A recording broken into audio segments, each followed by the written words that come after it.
Students ये NEET 2022 का एक क्वेश्चन है, साथ ही में ये एक स्टूडेंट का डाउट भी है, राइट। तो इसकी स्टेटमेंट रीड करते हैं। In 1 molar solution that contains 0.5 mole of a solute there is 500 ml of solvent, 500 gram of solvent, 100 ml of solvent and 1000 gram of solvent, right. तो इन्होंने बोला है कि एक मोलर सोल्यूशन है, उसमें जो सोल्यूट है वो 0.5 मोल प्रेजेंट है। आप ये बताओ कि सॉल्वेंट कितना प्रेजेंट होगा, राइट। सो सबसे पहले हम मोलैलिटी का फॉर्मूला देख लेते हैं, राइट। सो मोलैलिटी को हम स्मॉल m के साथ रिप्रेजेंट करते हैं and it is number of moles of solute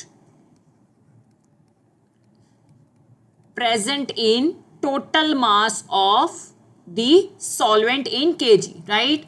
So total mass of solvent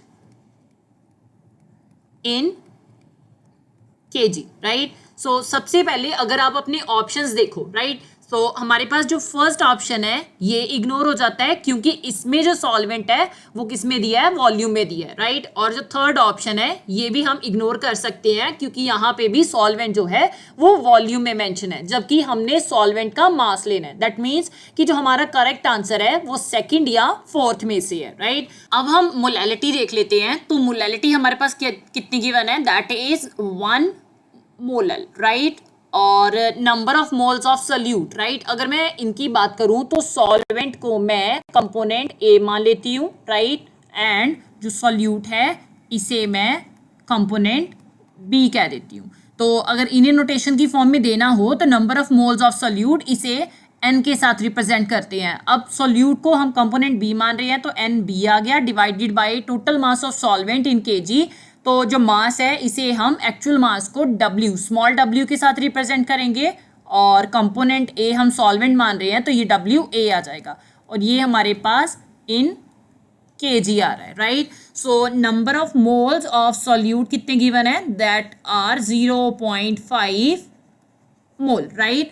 अब हम वैल्यूज पुट कर लेते हैं। सो मोलैलिटी इज 1 मोलल, राइट। तो अगर मैं मोलल को लिखना चाहूँ इन टर्म्स ऑफ मोल तो ये 1 मोल पर केजी भी लिख सकते हैं, equal to number of moles of solute that is 0.5 mole आ गया, divided by total mass of solvent हमने फाइंड आउट करना है तो ये WA आ जाएगा।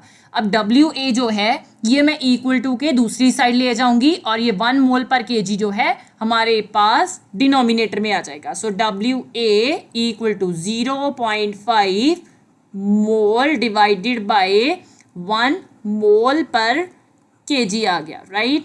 अब मोल के साथ मोल कैंसिल हो गया, केजी इनवर्स डिनोमिनेटर में है, जब मैं न्यूमरेटर में लेके जाऊंगी तो ये केजी बन जाएगा। So WA equal to 0.5 KG आ गया। दैट मीन्स कि जो सॉल्वेंट है वो हमारे पास 0.5 केजी आ रहा है। दैट मीन्स कि ये अगर मैं ग्राम्स में लेके चलूँ तो 500 ग्राम के इक्वल है।